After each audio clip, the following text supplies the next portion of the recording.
Bismillahirrahmanirrahim. Assalamualaikum warahmatullahi wabarakatuh. Innal hamdalillah nahmaduhu wa nasta'inuhu wa nastaghfiruh wa na'udzu billahi min sururi anfusina wa min sayyiati a'malina. May yahdihillahu fala mudilla lahu wa may yudlil fala hadiya lahu. Wa ashhadu an la ilaha illallah wahdahu la syarika lahu wa ashhadu anna Muhammadan abduhu wa rasuluh. Ya ayyuhalladzina amanu taqullaha haqqa tuqatih wa la tamutunna illa wa antum muslimun. Ya ayyuhan nasu taqu rabbakumul ladzi khalaqakum min nafsin wahidah wa khalaqa minha zawjaha wa batha minhuma rijalan katsiran wa nisaa. واتقوا الله الذي تساءلون به والأرحام إن الله كان عليكم رقيبا يا أيها الذين آمنوا اتقوا الله وقولوا قولا سديدا يصلح لكم أعمالكم ويغفر لكم ذنوبكم ومن يطع الله ورسوله فقد فاز فوزا عظيما أما بعد فإن أصدق الحديث كتاب الله عز وجل وأحسن الهدي محمد صلى الله عليه وسلم وشر الأمور محدثاتها فإن كل محدثة بدعة وكل بدعة ضلالة وكل ضلالة في النار. أيها الأحبة, sidang jamaah yang dirahmati Allah Subhanahu wa taala, sebagaimana yang saya janjikan sejak beberapa minggu yang lalu, bahawa kita akan membedah di tempat ini sampai habis buku Tauhid yang ditulis oleh Syekh Muhammad At-Tamimi. Saya rasa perlu ada buku yang perlu kita habiskan di sini, di samping buku tambahan yang saya tulis sendiri. Dan saya janjikan tempoh hari juga kita akan berbedah ni. Saya akan tebuk-tebuk yang ini sebab ini boleh dibaca sendiri nanti di rumah, insya-Allah. Jadi siapa yang ada buku Tauhid sebagaimana yang saya janjikan akan dibedah pada malam ini, lihat halaman 1 bab 1. Kalau tak ada, berkongsi. Ataupun yang terus tak memiliki, dapatkan daripada saudara Salman di luar yang terus tidak memiliki. Buku ini sebenarnya hampir di semua universiti di Saudi diwajibkan menjadi subjek trust di semua universiti. Saya bertalaki buku ini di dua tempat. Satu di College Ma'hadul Haram di Masjidil Haram, dan satu di Ummul Qura. Alhamdulillah, saya sempat juga duduk di bawah bin Baz rahimahullah semasa membedah kitab ni. Kerana 20 tahun lebih lamanya bin Baz kalau turun ke Mekah, kalau turun ke Masjidil Haram, di antara yang dibedah buku ini. 20 tahun lamanya. Begitu juga Syekh Utsaimin rahimahullah, sering diturun ke Masjidil Haram kalau yang dibedah adalah buku ini. Jadi buku ini juga sudah disyarahkan oleh ramai masyayikh, dan Utsaimin pernah berjaya mengajak manusia kepada akidah yang sahihah kurang lebih pada tahun 1986 semasa membedah kitab ini. Ditanyakan kepada jamaah haji pada masa itu, saya rasa puluhan ribu atau ratusan ribu di Masjidil Haram tahun 86. Ditanyakan kepada semua jamaah, aina Allah? Pada mulanya mereka menjawab sedikit saja suara. Di Masjidil Haram pakai berbesar suara seperti ini. Yang kedua dia pekik, aina Allah? Ramai yang menjawab fis sama. Yang ketiga dia pekik suara hati, satu masjid mengatakan Allahu fis sama. Lihat, sepakat ratusan ribu manusia mengatakan Allah fis sama. Ini bermakna keberkatan akidah yang ditulis oleh Syekh At-Tamimi membawa manusia kepada akidah as-sahihah. Ini yang disakiti, dicemburui oleh orang-orang ahli bid'ah. Jadi supaya tidak membuang masa, cuba lihat bab 1, Tauhid, hakikat dan kedudukannya. Tauhid lawan syirik. Manusia yang mati menemui Allah dengan keadaan akidah tauhid, dia berjaya. Kalau seseorang mati tidak bertaubat daripada kesyirikan, maka dia sudah gagal dalam hidupnya dan dalam akidahnya. Dan kita perlu tahu bahawa semua Nabi dan semua Rasul tidak diutus kecuali ditugaskan kepada mereka untuk menyampaikan tauhid, sebagaimana firman Allah, wa ma arsalna min qablika min rasulin illa nuhi ilaihi annahu la ilaha illa ana fa'buduni. Yang bermaksud, Allah mengatakan, dan kami tidak utus walaupun seorang nabi atau rasul kecuali diwahyukan kepadanya supaya menyeru bahawa tiada Tuhan yang wajib disembah kecuali aku, maka sembahlah aku. Dan kita dijadikan, dan apa sahaja yang dijadikan oleh Allah SWT demi kerana tauhid. Sehingga di dalam firman Allah, kalau kita lihat di halaman 1 ni, wa ma khalaqtul jinna wal insa illa liya'buduni, ditakdirkan ada ya di situ, liya'buduni, yang bermaksud kalau terjemahkan, dan aku tidak menciptakan jin dan manusia melainkan supaya mereka beribadah kepadaku sahaja. Kalau beribadah kepada Allah Subhanahu Wa Taala sahaja, ini terdapat dalam ikrar kita, syahadah kita, la ilaha illallah, tiada Tuhan yang wajib disembah kecuali Allah, tiada Tuhan yang wajib diibadahi kecuali Allah. Jadi siapa yang gagal dalam akidahnya, yakni tidak mempunyai akidah yang sahihah, maka dia gagal dalam segala-galanya. Kerana semua ibadah, semua amal yang dilakukan oleh orang yang melakukan kesyirikan, kalau mati tidak bertobat daripada kesyirikan tersebut, maka amalannya akan dibatalkan oleh Allah Subhanahu Wa Taala, sebagaimana firman Allah Subhanahu Wa Taala, la in asyrakta la yahbatanna amaluka wa la takunanna minal khasirin. Jika anda syirik, pasti akan dibatalkan semua amal-amal anda dan anda akan menjadi golongan yang rugi. Kalau dibatalkan amal kita, bermakna semua amal kita tidak diterima oleh Allah Subhanahu Wa Taala. Jadi kalau kita memahami persoalan akidah, pertama sekali adalah tauhid kepada Allah Subhanahu Wa Taala. Kita tidak dijadikan oleh Allah kecuali demi mentauhidkan Dia. Kita tidak dijadikan oleh Allah Subhanahu Wa Taala demi hanya menyembah Dia sahaja. Tetapi berapa ramai manusia yang gagal, dan untuk mendapat kejayaan di dunia dan akhirat, pegang sabda Rasulullah, taraktu fikum amraini ma in tamassaktum bihima falam tadillu abada, kitaballah wa sunnata rasulih. Nabi mengatakan, aku tinggalkan kepada kamu dua perkara, kamu tidak akan sesat apabila berpegang atau kembali kepada keduanya, iaitu kitab Allah dan sunnah Rasulnya.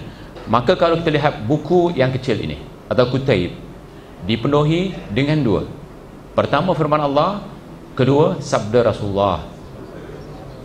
Jadi kalau kita ingin memahami akidah yang sahihah, jom kita habiskan buku ini di sini. Dan saya bertalaki dengan beberapa syekh. Bertalaki artinya menghabiskan buku ini, duduk di bawah majlis mereka, dan makanya saya diamanahkan untuk menyampaikan buku ini ataupun menyampaikan dakwah di dalam kitab ini apabila saya selesai bertalaki kepada mereka. Jadi ini amanah, dan malam ini saya tunaikan, dan mudah-mudahan keberkatan yang saya dapati daripada mereka beralih kepada antum sekalian, insya-Allah.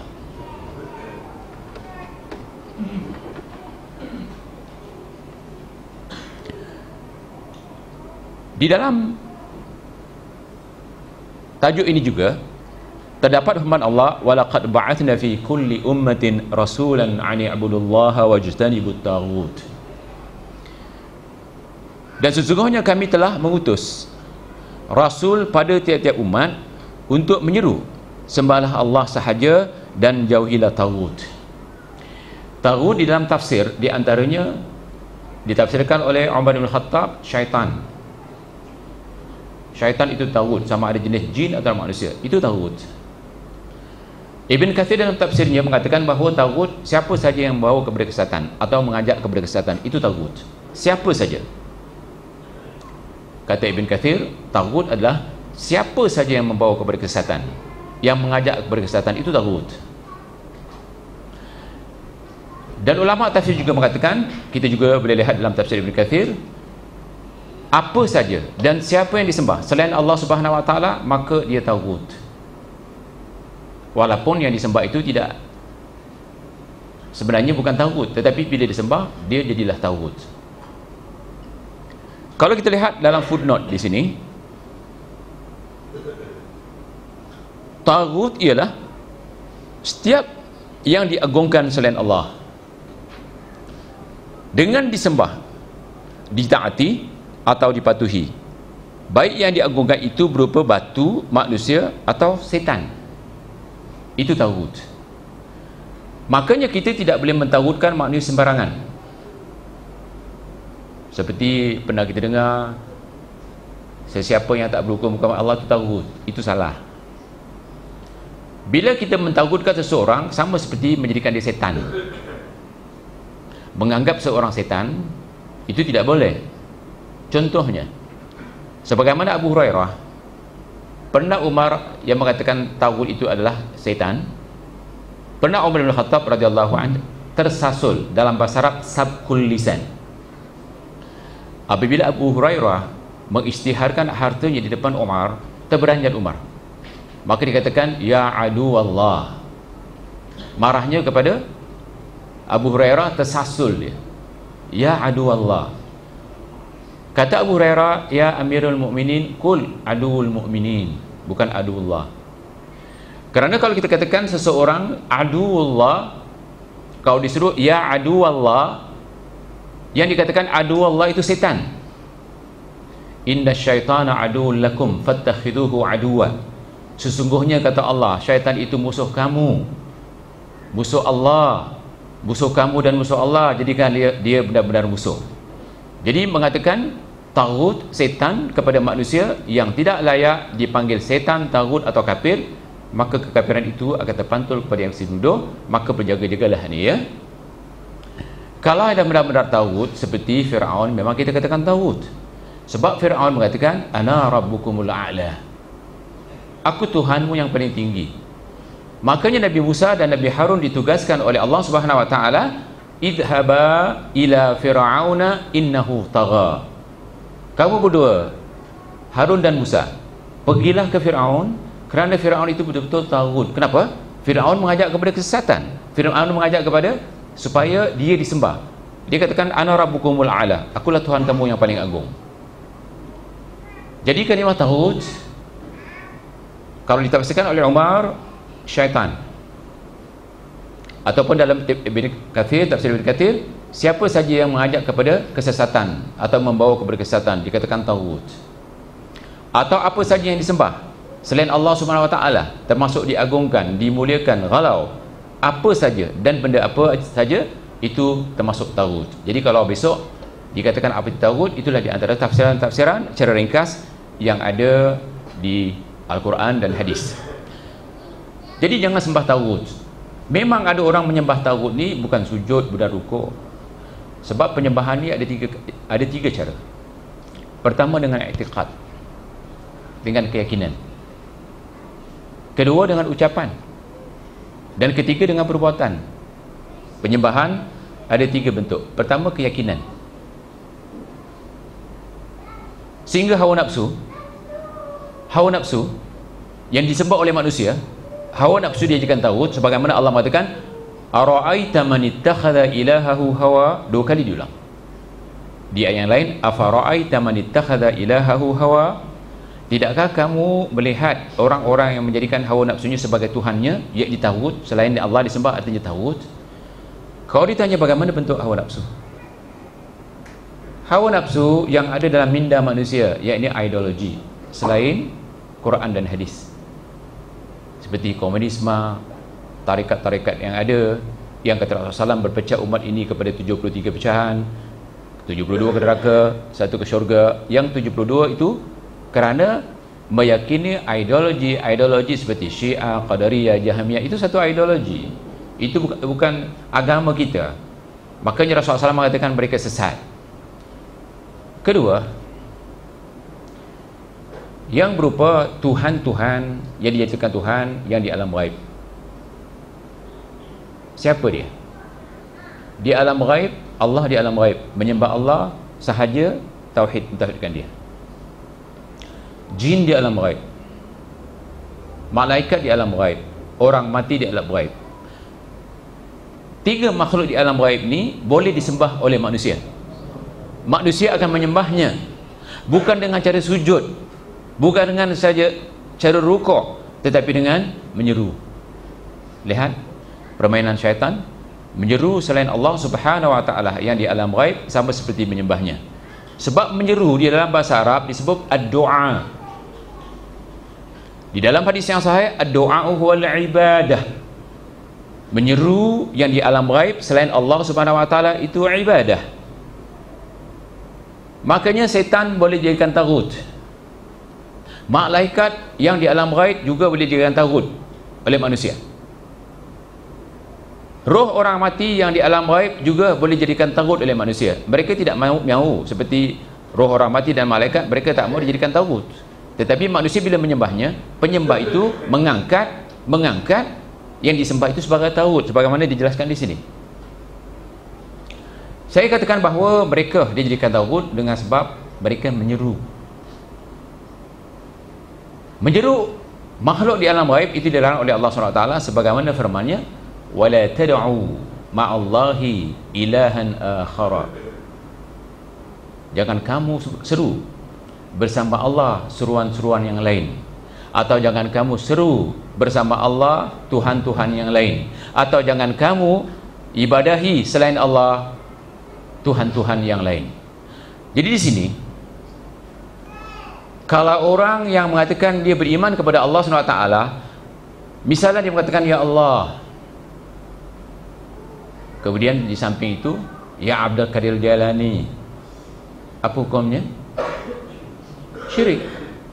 Tapi mereka mengatakan aku tak sembah Abdul Qadir Jailani. Memang kau tak sujud, engkau tak rukuk, tetapi kalimah yang keluar daripada mulut kau suatu seruan itu doa. Tapi berapa ramai orang-orang yang ikut tarikat sufiyah, tasawuf.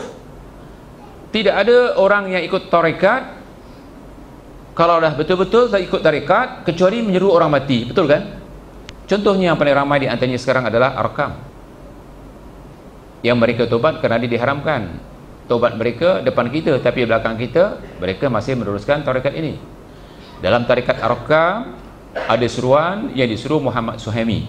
Misalnya, uhduru ya Syekh Muhammad Suhaimi, diminta apa saja. Uhduru, hadirlah. Ini perbuatan syirik. Dan saya pernah di Masjid An-Nur di Singapura. Saya nak berkuliah di Singapura, sembahyang maghrib di situ. Pada masa itu hari Jumaat. Tekong yang memimpin tahlilan terang-terang dia mengatakan, ya Abdul Qadir Jailani, ya Abdul Qadir Jailani, ya Abdul Qadir Jailani, aghithna, aghithna, aghithna. Apa maksudnya? Wahai Abdul Qadir Jailani, wahai Abdul Qadir Jailani, wahai Abdul Qadir Jailani, aghithna. Aghithna ni kalau terjemahkan dalam bahasa Melayu, berilah kami perlindungan dan pertolongan. Dua. Berilah kami perlindungan dan pertolongan, berilah kami perlindungan dan pertolongan. Ini bermakna Abdul Qadir Jailani dikatakan tagut oleh mereka sebagai sembahan selain Allah Subhanahu wa taala. Kenapa tidak mau minta kepada Allah? Allah mengatakan Allahus Samad. Allah tempat meminta. Allah mengatakan fa iza sta'anta fasta'in billah. Apabila kamu minta tolong kepada Allah. Hari-hari kita baca iyyaka na'budu wa iyyaka nasta'in. Hanya Engkau ya Allah aku sembah, dan hanya Engkau tempat kami meminta pertolongan. Abdul Qadir Jailani ataupun roh-roh yang sudah mati itu di alam ghaib, di barzah jauh di sana, di langit, di atas langit atau di langit. Malaikat kita tak tahu di mana malaikat berada kecuali di alam ghaib. Jin memang ada, terutama jin-jin kafir ni di sekeliling kita, tapi siapa jin tersebut? Makanya kita tidak boleh seru mereka kerana kita tidak tahu. Ala kulli hal, menyeru mereka adalah hukumnya syirik, kerana Allah mengatakan wala tad'u ma'allahi ilahan akhara, jangan kamu seru bersama Allah seruan-seruan yang lain. Tapi berapa ramai orang yang menyeru benda-benda makhluk-makhluk gaib ini, sedangkan Allah Subhanahu wa taala, wa idza sa'alaka 'ibadi anni fa inni qaribun ujibu da'watad da'i idza da'an. Apabila dimaksudkan seseorang menyeru, meminta kepada aku dekat dan aku perkenankan permintaannya. Yang dekat kepada kita adalah Allah Subhanahu wa taala, tapi Abdul Qadir Jailani nun jauh di sana. Malaikat pun tak tahu kita di mana. Jin yang kita seru walaupun dekat, siapa dia? Yang paling dekat kepada kita adalah Allah. Allah mengatakan, wa idza sa'alaka ibadi, apabila seorang hambaku bertanya kepadaku, wa idza sa'alaka ibadi, seterusnya, fa inni qarib, sesungguhnya aku dekat, ujibu da'watad da'i. Ini janji Allah, tuan-tuan. Kalau Allah ada janji, innahu la yukhliful mi'ad, Allah tidak pernah mungkin janji tetapi menyeru selain Allah Subhanahu wa taala di alam ghaib, itu hukumnya haram, syirik. Syirik ini syirik akbar. Dan ada juga yang jadikan taghut yang kita nampak dengan mata kita, yang kita dengar dengan telinga kita, yang kita boleh raba dengan tangan kita, seperti patung-patung yang ada. Jadi boleh dikatakan 3 jenis taghut yang kita tidak faham. Kalau salah silap, kita sudah sembah salah satunya. Pertama, ideologi, komunisme misalan, tarikat-tarikat yang ada, firqah-firqah yang dikatakan kata Rasulullah semuanya sesat ke neraka, walaupun kita tak tahu kekal tak kekal, tetap sesat. Makhluk-makhluk di alam ghaib seperti jin, malaikat, roh orang mati, ataupun setan. Yang ketiga, taghut atau patung yang kita nampak dengan mata kita, kita boleh dengar kalau bersuara, dan kita boleh pegang dengan tangan kita kalau kita nak pegang. Seperti apa?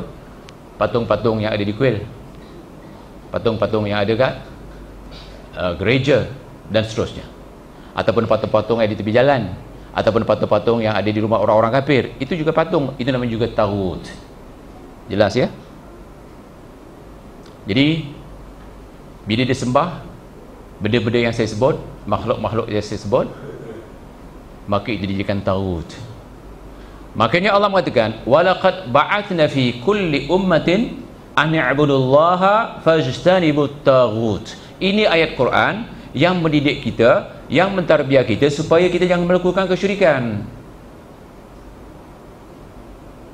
Dan sesungguhnya kami, yakni Allah Subhanahu wa taala, telah mengutus rasul, yakni Nabi Muhammad SAW, yang diutus kepada kita, dan nabi-nabi dan rasul-rasul sebelum Nabi Muhammad yang diutuskan kepada kaum-kaumnya ada umatnya.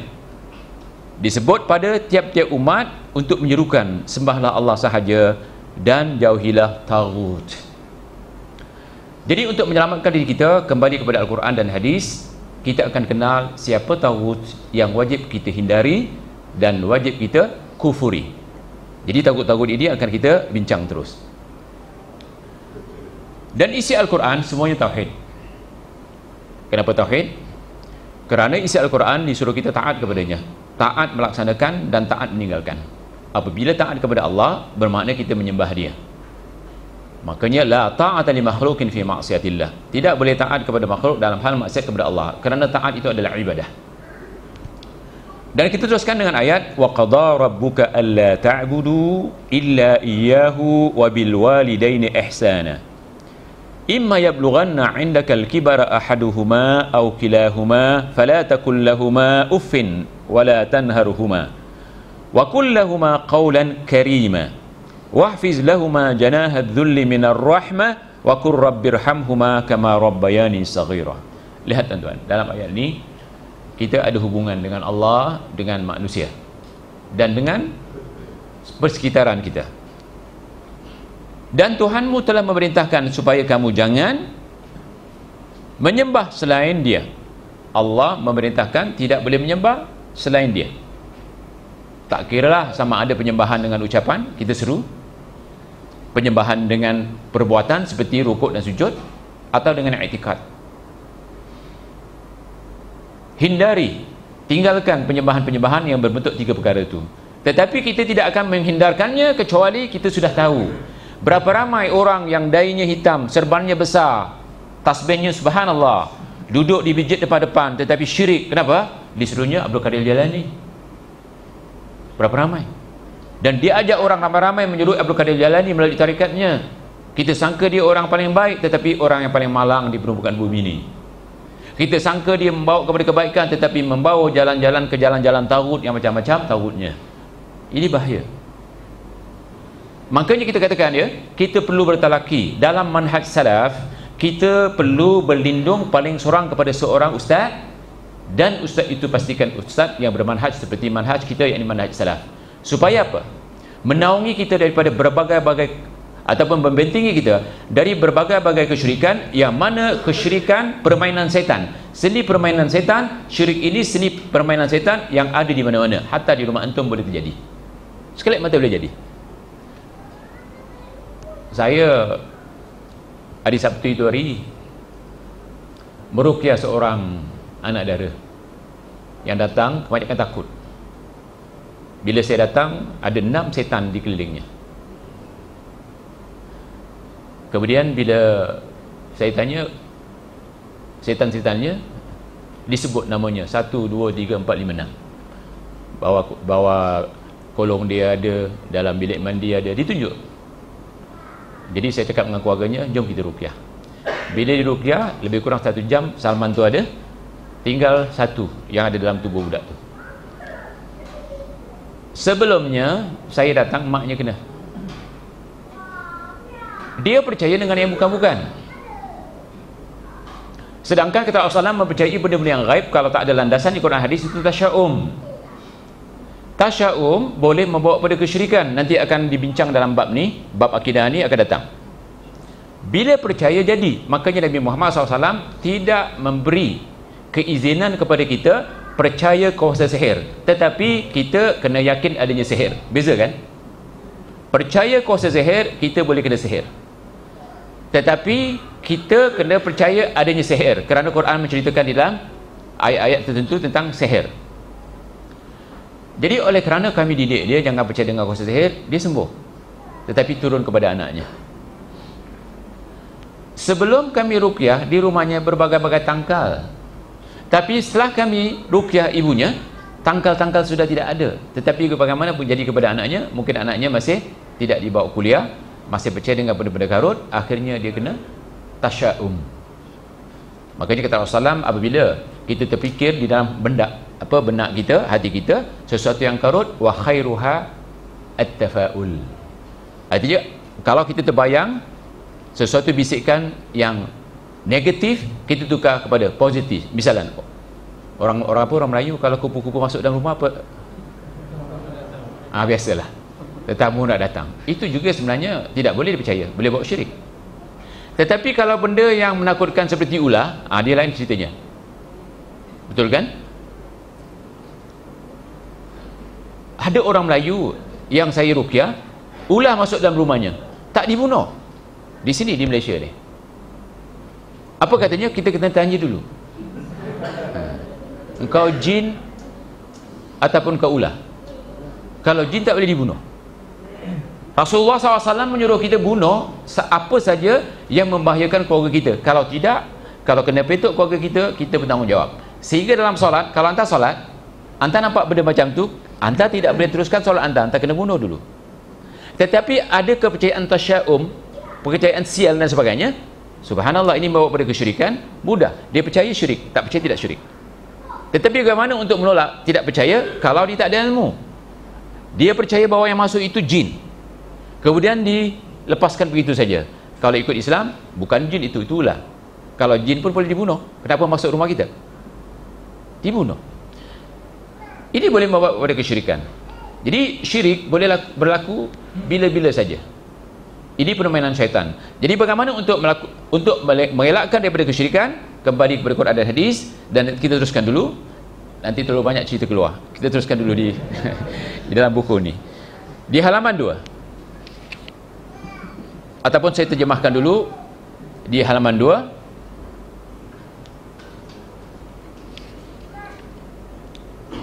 Dan Tuhanmu telah memerintahkan supaya kamu jangan menyembah selain Dia, dan hendaklah kamu berbuat baik pada ibu bapamu dengan sebaik-baiknya.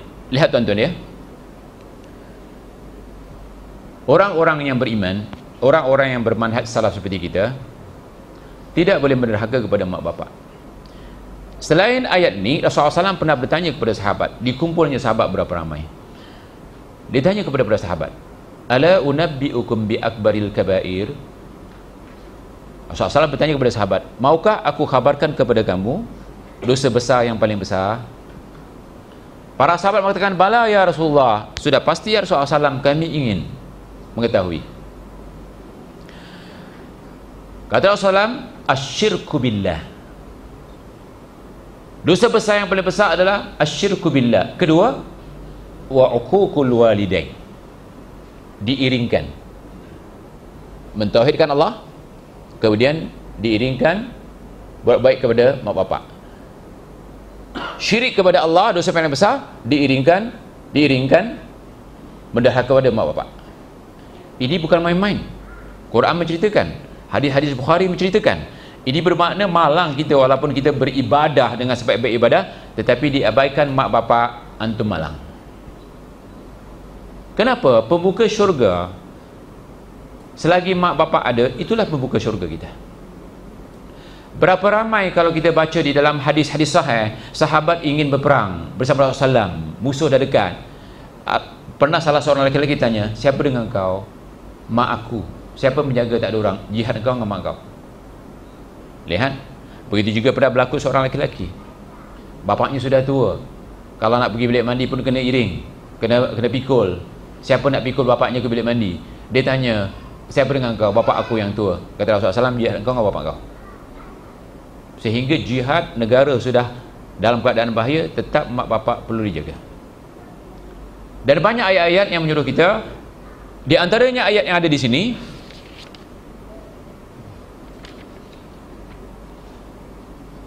jika salah seorang antara keduanya atau kedua-duanya sampai berumur lanjut, yakni sudah tua, dalam pemeliharaanmu, maka sekali-kali janganlah kamu mengatakan atau mengucapkan kepada keduanya perkataan atau mat pergi kedai, dia pergi juga. Itu mengeces namanya. Haram, dosa besar. Apalagi melawan. Tapi TV-TV kita, filem-filem kita mengajar derhaka kepada mak bapak. Bila dah hari-hari tengok budak kita, tengok kat filem tu kan banyak, tak ada apa pun. Ingat itu tuan-tuan, ucapan mak bapak kita Allah boleh aminkan ataupun Allah boleh terima. Contohnya cerita Jurayj. Saya ada cerita sini atau belum? Jurayj ni orang yang kuat beribadah, orang kaya yang kuat ibadah, ada surau atau masjid sendiri. Sering masa dia sembahyang, maknya panggil. Tetapi oleh kerana dia menunaikan suruhan Allah, maka suruhan maknya tak dijawab. Akhirnya maknya marah. Maknya cari pelacur yang mahal, yang cantik untuk menggoda Jurayj. Apa kata maknya? Walaupun kalimah ini kita perlu faham, semoga Jurayj ditemukan dengan pelacur. Semoga Jurayj ditemukan dengan pelacur. Maka dia cari pelacur, diupah. Tapi Jurayj tidak pernah tengok perempuan. Kalau istilahnya tidak pernah tengok perempuan, hatta perempuan sejahat tu. Maka kata maknya semoga Jurayj satu masa bertemu dengan perempuan pelacur. Tiba-tiba benar berlaku. Apa dia? Bila perempuan pelacur ini diupah untuk menggoda Jurayj, Jurayj tidak termakan godaan. Jadi perempuan pelacur ini dia melacurkan dirinya dengan apa? Dengan pengembala kambing. Hamil dia. Apabila hamil, dikatakan kepada penduduk kampung, ini anak Jurayj. Penduduk kampung tidak hiraukan, tetapi bila lahir dibawa ke tengah-tengah masyarakat, dikatakan ini anak Jurayj. Marah orang kampung. Jurayj yang kerjanya ibadah, akhirnya suraunya atau menjadi dipecahkan, Jurayj dipukul. Tapi Jurayj sempat memanggil wanita itu ataupun suruh orang panggil wanita itu dengan anaknya. Lihat, Jurayj tidak pernah tengok perempuan, tetapi ucapan emaknya diperkenankan oleh Allah, didatangi oleh perempuan pelacur tadi yang bawa anak. Maka dipegang pusat anak kecil tadi. Dalam sejarah ada beberapa budak kecil yang boleh bercakap, di antaranya Nabi Isa AS. Maka dipegang pusat budak tu ataupun bayi tu, dikatakan, siapa bapak engkau? Siapa bapak engkau? Maka anak mengatakan, bapak aku si pengembala kambing. Lihat ucapan mak. Jadi dikatakan semoga Jurayj satu masa melihat perempuan pelacur, terjadi apalagi kita. Sedangkan Jurayj orang yang soleh. Jadi berjaga gantung. Makanya mak-mak di depan saya ni, jangan cuba menggunakan kalimah yang tidak baik untuk anak-anak ni. Begitu juga ayah. Kerana ucapannya di sisi Allah mahal saya. Dan untuk anak-anak ni, jaga mulutnya, jaga perangainya. Takut mak atau bapak murka, subhanallah. Anda katakan pintu-pintu syurga adalah Di antaranya adalah di tangan mak kita, di mulut mak kita. Jadi kita kena jaga. Kalau kita baca tentang perbuatan anak-anak yang derhaka, azabnya adzabun syadid. Dan walaupun dulu katakan kita pernah berderhaka dengan mak bapak kita, kita jadilah anak yang soleh. Doakan dia dan minta pengampunan kepada Allah Ta'ala, kerana dosa bagaimanapun besarnya Allah akan ampunkan kecuali syirik. Dan kita teruskan. Dan janganlah kamu membentak mereka, dan ucapkanlah kepada mereka perkataan yang mulia, dan rendahkanlah dirimu terhadap mereka berdua dengan penuh kasih sayang, dan ucapkanlah, wahai Tuhanku, kasihilah mereka keduanya sebagaimana mereka berdua telah mendidikku, mendidik aku waktu aku kecil. Dan doa yang paling banyak dibaca dan diajarkan oleh Rasulullah SAW kepada kita, Rabbighfirli wali walidayya warhamhuma kama rabbayani saghira. Siapa yang tak hafal jumpa saya nanti.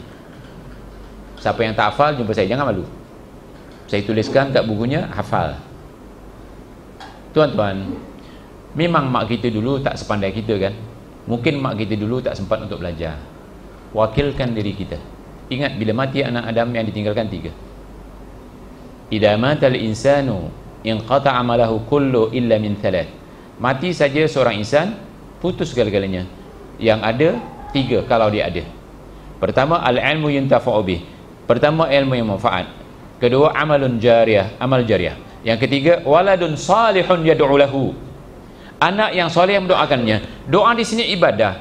Makanya tadi saya di Kajang, muslimah bertanya, Ustaz, boleh tak saya pergi haji, saya niat untuk bapak saya atau untuk mak saya? Tak perlu diniatkan. Kerana apa saja yang kita lakukan, mak bapak kita dapat, tidak dikurangkan sedikit pun.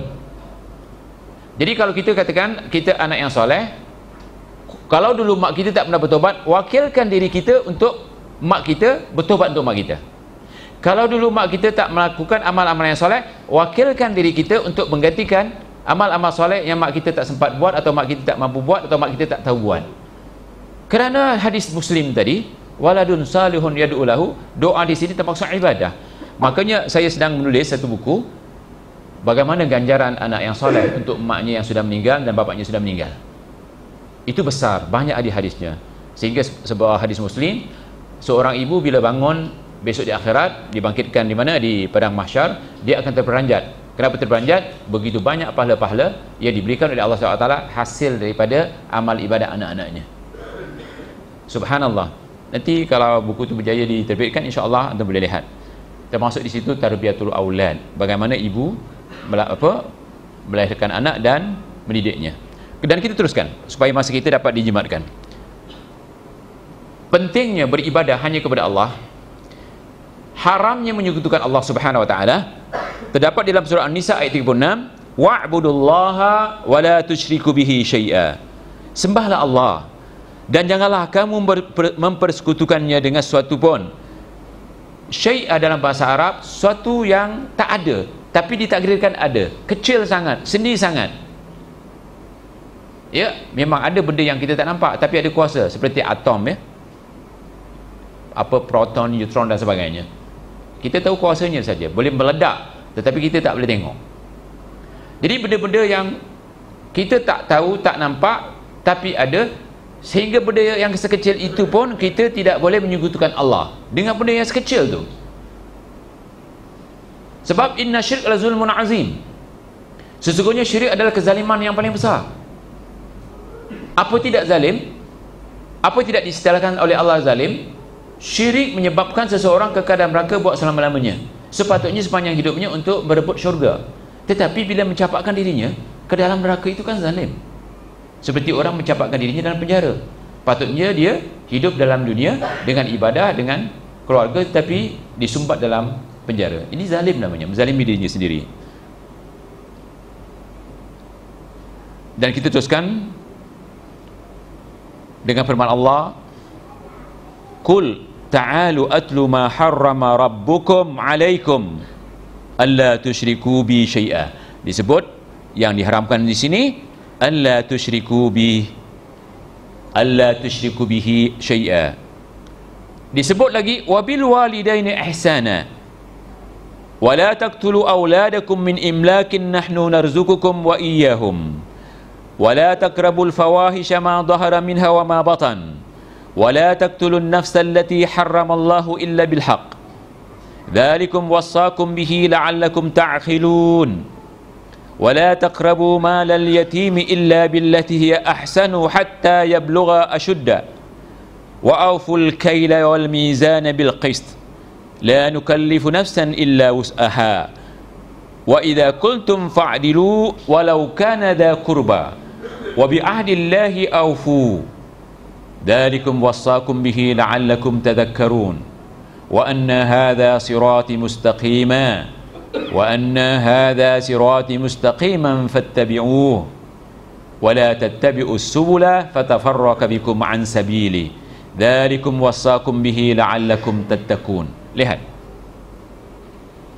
katakanlah, ya Muhammad, marilah ku bacakan apa yang diharamkan kamu oleh Allah atau oleh Tuhanmu, iaitu janganlah kamu mempersekutukan sesuatu dengan dia. Yang ini jangan buat syirik. Setelah tidak boleh berbuat syirik, berbuat baiklah terhadap kedua orang tua, ibu bapa. Lihat, sering diiringkan seperti ini. Wabil walidaini ihsan. Di sini setelah diharamkan menyekutukan Allah, kalau ini kita faham, fahamlah. Kalau tak faham, kalau masuk kanan keluar kiri, saya tak tahu apa saya nak buat. Ini janji Allah. Ini firman Allah, ini kalamullah. Tidak ada yang paling mulia yang kita baca pada hari ini, tidak ada yang paling mulia yang kita dengar pada hari ini kecuali kalamullah. Kalau kita tidak dapat muliakan, siapa kita? Sedangkan kita diwajibkan menyembah dia. Jadi muliakan dengan cara memahami dan memberi konsentrasi kepada ayat Quran ini. Kalau kita ngantuk dan sebagainya, lawan ngantuk tu. Ya, kalau saya perasan siapa ngantuk, saya tanya nanti. Saya nak tunjukkan soalan yang banyak kepada orang ngantuk, supaya jangan ngantuk. Quran mengatakan, afala yatadabbaruna al-Qur'ana am ala qulubin aqfaluha? Apakah kamu tidak mau memberi konsentrasi kepada Al-Quran yang kamu dengar, yang kamu baca, yang kamu tahu, atau hati kamu sudah dikunci? Malam ni buka kunci-kunci itu supaya jangan terkunci terus, sebab syaitan yang menguncinya. Berbuat baiklah terhadap kedua ibu bapa, dan janganlah kamu membunuh anak-anak kamu kerana takut kemiskinan, termasuk apa dikatakan perancang keluarga. Perancang keluarga saya pernah cerita di sini, konspirasi dan teori daripada Yahudi. Kata Yahudi, kalau seorang orang Islam ini 8 anak 10 misalnya, kalau 10 orang dah 100. Tapi kalau tu enough, 2 cukup, kalau 10 orang berapa dibunuh? Itu teori mereka.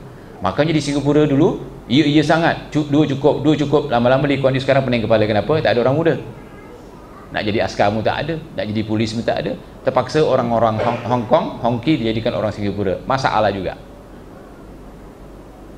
Makanya kita diajar jangan bunuh anak kita. Di antaranya makan pil perancang keluarga. Allah mengatakan jangan bunuh anak kamu kerana kamu takut miskin. Allah yang beri rezeki untuk kamu dan anak kamu. Anak saya 14, tak ada masalah pun, sihat-sihat semua, bantu saya dakwah. Paling kurang hari ini 2 orang dengan saya. Ya, ada masalah? Cuba tanya anak saya 2 orang. Alhamdulillah, saya pun tidak dibebani hutang. Alhamdulillah. Kalau hutang kereta itu biasalah. Siapa tak ada hutang kereta di sini? Kita kena yakin. Kalau tak yakin, kita jadi kafir. Kalau yakin, kita mentauhidkan dia. Kenapa tak mau yakin? Ini ragu-ragu. Sedangkan Allah mengatakan alif lam mim dzalikal kitabu la raiba fihi hudal lil muttaqin. Alif lam mim. Alif lam mim berapa huruf? Berapa huruf alif lam mim? Dengan 3 huruf ni tak boleh ragu. Dengan 3 huruf ni Allah mengatakan jangan ragu. Alif lam mim, kau jangan ragu ni. Dzalikal kitab, walaupun alif lam mim itu isi alkitab. La raiba fi hudal lil muttaqin. Sedangkan alif lam mim kalau ditafsirkan, Allahu a'lam. Apalagi kalau ayat Quran mengatakan kamu jangan bunuh anak kamu kerana kamu takut miskin. Allah mengatakan apa dia? Kami akan memberi rezeki kepadamu dan kepada mereka.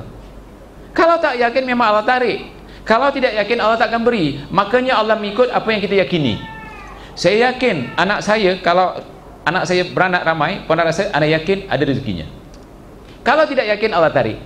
Kalau tidak yakin, Allah tarik. Makanya ibu-ibu di belakang jangan berungkut kalau anak ramai. Memanglah anak ramai penat. Ada ibu-ibu mengatakan, penat tak apa, nak lahirkan sakit. Melahirkan anak memang sakit. Ada tak sakit? Jangan beralasan seperti itu, insya-Allah. Dan kalau ditakdirkan seorang ibu melahirkan anak mati, matinya mati apa? Mati apa? Mati syahid. Tak mahu mati syahid? Jadi ambillah kebaikan-kebaikan yang Allah janjikan ni. Dan janganlah kamu mendekati perbuatan-perbuatan yang keji. Umum perbuatan keji, main judi, mencuri, berzina, itu adalah perbuatan keji. Baik yang nampak di antaramu maupun yang tersembunyi.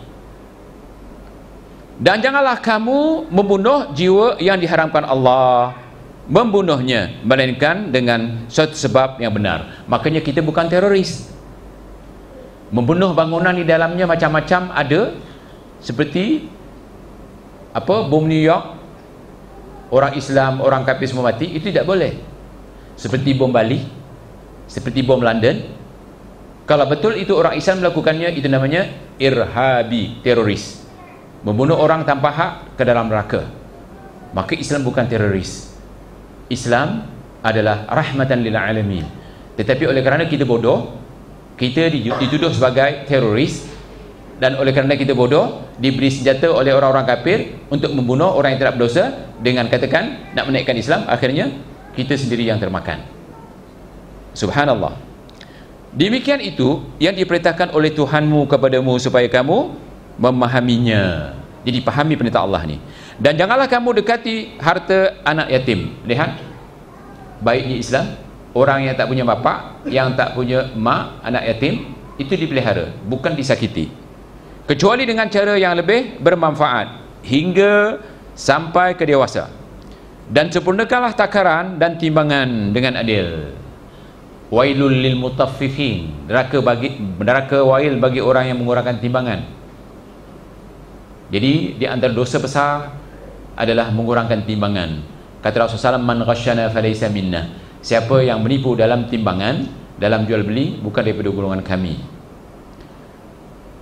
Kami tidak memikul beban, tidak memikulkan beban kepada seseorang melainkan sekadar kesanggupannya. Sayangnya Allah kepada kita, yang tak mampu tidak wajib, yang mampu sahaja.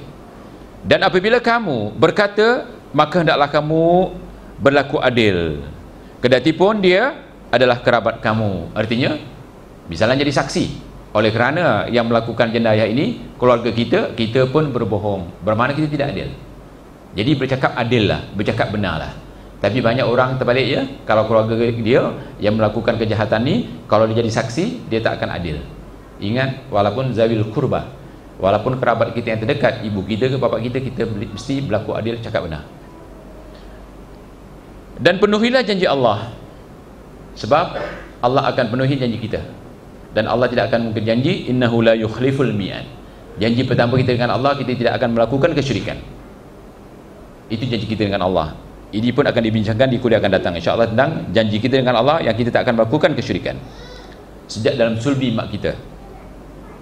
Yang demikian itu diperintahkan Allah kepadamu agar kamu ingat, dan bahawa yang kami perintah ini adalah jalanku yang lurus, maka ikutilah dia, dan janganlah kamu mengikut jalan-jalan yang lain, kerana jalan-jalan itu mencerai-beraikan kamu dari jalan Allah. Yang demikian itu diperintahkan Allah kepadamu agar kamu bertakwa. Ayat wa anna hadza sirati mustaqima fattabi'uhu di ujung ni, wala tattabi'us subula fatafarraqu bikumul umam. Ya, pernah Rasulullah SAW menggaris satu garisan yang panjang. Rasulullah SAW menggariskan satu garisan yang panjang, kemudian menggaris di kiri kanannya garisan yang pendek-pendek yang menuju ke kanan dan menuju ke kiri. Setelah itu Rasulullah SAW membacakan ayat ini, ditunjuk jalan tadi, wa anna hadza sirati mustaqima fattabi'uhu wa la tattabi'us subula. Artinya, hendaklah kamu, maksudnya Allah mengatakan inilah jalanku yang lurus, hendaklah kamu ikut jalan yang lurus tadi yang Rasulullah SAW lukis, yang Rasulullah SAW garis, dan jangan ikut jalan-jalan, yakni yang kanan ke kiri. Kerana di hadis yang lain, ala kulli sabilin syaitanun yad'u ilaihi, jalan yang ke kanan yang ke kiri itu adalah ada syaitan yang mengajak kepadanya, yakni syaitan mengajak ke mana? Ke neraka. Ada sebagian ulama mengatakan yang ke kanan ke kiri itu, itulah yang dikatakan Rasulullah SAW, 73 firqah, satu ke syurga, 72 yang ke kanan kiri, itulah jalan-jalan yang ditempuh oleh firqah-firqah ni ataupun perpecahan-perpecahan ni. Sebab di ujungnya, inilah wasiat Allah kepada kamu supaya kamu bertakwa.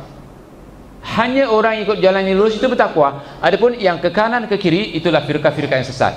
Makanya tempoh hari Ustaz Hakim ditanya, ya, firqah-firqah yang ada ni apakah semua sesat? Nyaris-nyaris saya jawab mulanya, tapi serahkan kepada Ustaz Hakim. Waktu pun dah habis pada masa itu. Kata Ustaz Hakim, ya semua sesat sebab Nabi mengatakan sesat, betul kan? Sataftari ummati ala 73 firqah kulluha finnar illa al-jamaah. Akan berpecah umatku kepada 73 pecahan. Semua akan neraka kecuali jamaah. Jamaah yang mana? Ikut jalan yang lurus tu.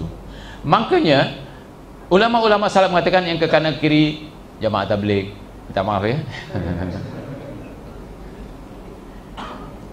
Ya. Firqah-firqah yang namanya macam-macam sekarang. Hizbut Tahrir. Ya. Sufi, Syiah, Mu'tazilah, Qadariyah, Jahmiyah, itulah firqah-firqah. Semua sesat. Tak mau sesat, ikut jalan yang katakan manhaj salaf tadi. Kata Rasulullah SAW, hadha sabili, inilah jalanku. Ni'mas salafi ana laki. Kata Rasulullah SAW, sebaik-baik salaf akulah bagimu. Rasulullah SAW mengatakan aku salaf. Salaf diakui oleh Rasulullah SAW adalah para sahabat tabi'in dan tabi'in. Kita sudah bincang beberapa kali. Jadi yang jalan yang selamat itu, jalan yang tak berpecah, iaitu manhaj salafi atau manhaj salaf. Alhamdulillah kita didedahkan oleh ustaz-ustaz kita dengan manhaj yang sahih. Jadi yang ke kanan ke kiri itu adalah manhaj firqah-firqah yang membawa pada kesesatan, tetap sesat kerana Rasulullah SAW mengatakan ke neraka. Allahu Akbar. Jadi tuan-tuan, tujuan kita membincangkan ni pertama sekali, kita hendaklah tauhid dalam akidah, tauhid dalam saf. Tahu saf? Apa arti saf? Kalau sembahyang namanya saf apa dia? Hendaklah kita satu saf, hendaklah kita satu jalan, hendaklah kita satu jamaah. Tapi sekarang katanya biar banyak jamaah, makin banyak makin bagus.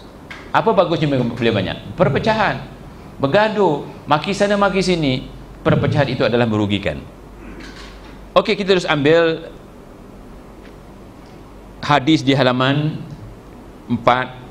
Cantik ya buku ni, di bawahnya Quran dan hadis. Terus kepada hadis yang diriwayatkan oleh Bukhari dan Muslim, kuntu radifan Nabi sallallahu alaihi wasallam ala himar faqala li ya Muaz atadri ma haqqullah 'ala al-ibad wa ma haqqul 'ibadi 'ala Allah?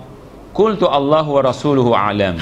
Qala haqqullahi 'ala al-ibad ay ya'buduhu wa la tusyriku bihi syai'a wa haqqul 'ibad 'ala Allah alla yu'adziba man la yusyriku bihi syai'a. Qultu ya Rasulullah afala ubashshirun nas? Qala la tubashshirhum fayattakilu. Akhraja, yakni Bukhari dan Muslim fi sahihain. Aku pernah dibonceng, yakni ditumpangkan Nabi SAW di atas seekor keldai. Bermakna bolehlah ya, satu ekor keldai ditumpang berdua. Sebab Rasulullah SAW pernah tumpangkan Muaz. Lalu beliau bersabda kepadaku, hai Muaz, tahukah kamu apa hak Allah yang wajib dipenuhi oleh para hambanya, dan apa hak para hambanya yang pasti dipenuhi Allah? Kita penuhi Allah, Allah penuhi hak kita. Hadis Bukhari Muslim ni. Aku menjawab, Allah dan Rasulnya lebih mengetahui. Makanya kalau soalan yang kita tak boleh jawab, kita katakan Allahu a'lam, Allah wa rasuluhu a'lam. Senang kan? Inilah ajaran Islam. Tak tahu jangan jawab. Bila tak tahu jawab, rosak agama ni. Beliau pun bersabda, hak Allah yang wajib dipenuhi, hak Allah yang wajib dipenuhi oleh para hambanya ialah supaya mereka beribadah kepadanya sahaja. Beribadah kepadanya sahaja, dan tidak berbuat syirik sedikit pun kepadanya. Sedikit pun tidak boleh. Maaf. Sedangkan hak para hambanya yang pasti dipenuhi Allah adalah bahawa Allah tidak akan menyiksa, tidak akan masukkan ke dalam neraka sama sekali orang yang tidak berbuat syirik sedikit pun kepadanya. Tidak berbuat syirik sedikit pun kepadanya. Aku bertanya, ya Rasulullah, tidak perlukah aku menyampaikan khabar gembira ini kepada orang? Baginda Rasulullah SAW menjawab, janganlah kamu menyampaikan kabar gembira ini kepada mereka sehingga mereka nanti akan bersikap menjandarkan diri. Hadis riwayat Bukhari dan Muslim. Kandungan bab ini kita boleh baca sendiri, tetapi dalam kandungan ini ada beberapa firman Allah. Di antaranya, wala antum abiduna ma a'bud. Itu sikap kita.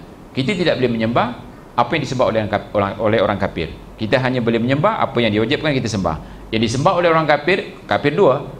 Orang kafir yang betul-betul kafir seperti Yahudi, Nasrani dan Majusi. Kafir orang Islam yang pakai songkok seperti kita. Ada yang kafir juga, tapi dia tak perasan. Yang ini yang paling bahaya. Sebab apa? Dia bersama kita. Ya, seperti golongan sufi dan sebagainya. Saya rasa sampai di situ. Kalau ada soalan, saya buka ruang untuk soal. Sebab sekejap lagi kita ambil sedikit bab kurban, insya-Allah. Ada soalan?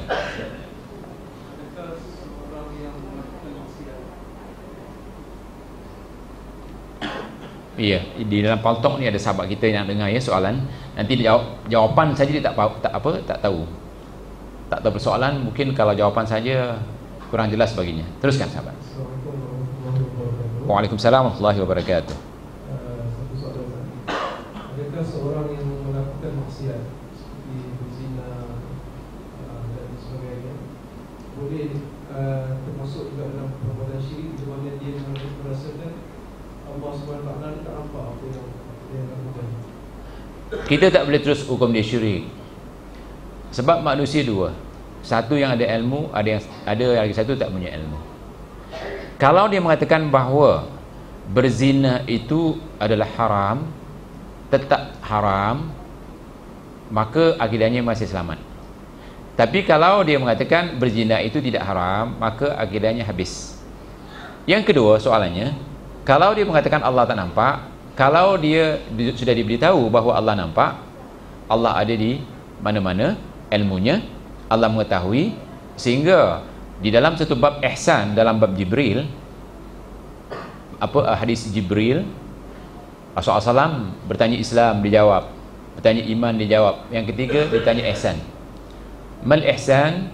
Maka dijawab, al-ihsan an ta'budallah ka'annaka tarah fa in lam takun tarah wa huwa yarak. Ihsan adalah engkau hendaklah menyembah Allah seolah-olah engkau melihat dia. Sekalipun engkau tak melihat dia, hendaklah engkau tahu bahawa dia sedang melihat engkau. Jadi dalam hadis Bukhari ini dijelaskan bahawa Allah melihat kita. Allah melihat kita. Tapi kalau orang ini tidak tahu kerana kejahilannya, mudah-mudahan Allah mengampunkannya selagi dia tidak syirik.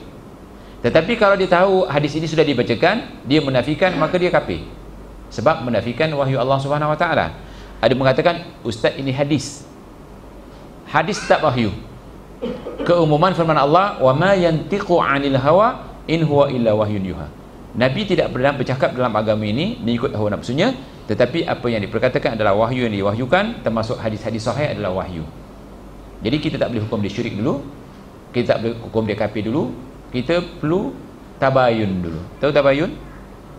Beri penjelasan, iqamatul hujjah dulu. Jadi jangan kafirkan sembarangan ya, insya-Allah. Kerana mengkafirkan sembarangan, kekafiran ini boleh terpantul kepada yang si penuduh. Jadi jawapannya dua. Kalau ia yakin Allah melihat dia tapi dinafikan, maka dia kafir.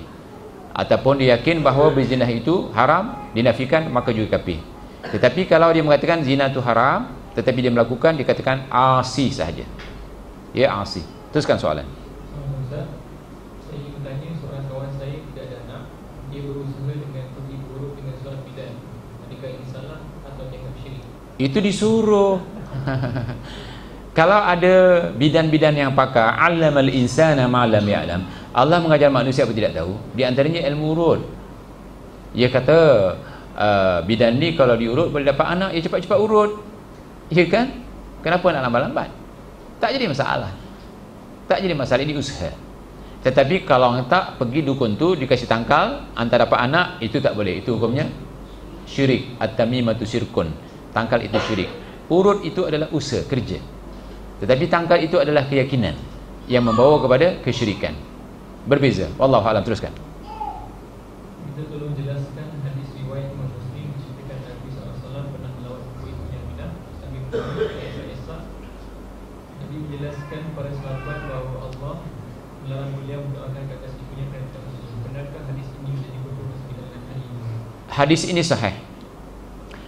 Rasulullah SAW apabila melihat ataupun menziarahi kubur ibunya, Allah izinkan ziarah kubur ibunya walaupun ibunya bukan Islam, tetapi dilarang mendoakannya, kerana mendoakan orang kafir tidak boleh. Sebagaimana Nabi Nuh AS tidak dapat memberi syafaat kepada umatnya kerana dia mendoakan orang kafir. Siapa yang mendoakan? Istrinya dan anaknya. Maka tidak boleh mendoakan orang kafir, kecuali mendoakan orang kafir untuk masuk Islam.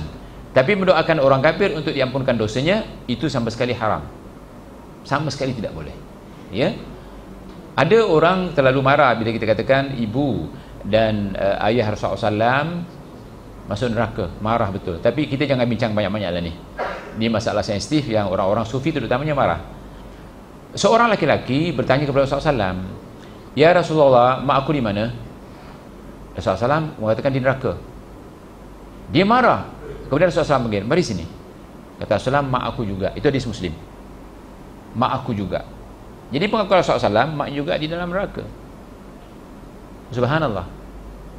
Kalau seorang Nabi mesti anaknya, bila Nabi, mak bapaknya mesti masuk surga, bagaimana Nabi Ibrahim AS? Ya kan? Sedangkan Nabi Ibrahim juga Khalilullah. Berapa ulul azmi? Ulul azmi 5. Dan Nabi Ibrahim termasuk Khalilullah. Oleh kerana bapaknya seorang yang kafir, tetap masuk neraka. Ya, jangan kita katakan orang kafir itu Islam, orang Islam itu kafir. Tidak boleh. Apa yang Rasulullah SAW dah tunjukkan, kita imani dan kita yakin, itu saja. Wallahu a'lam. Hadis itu sahih tadi. Ya.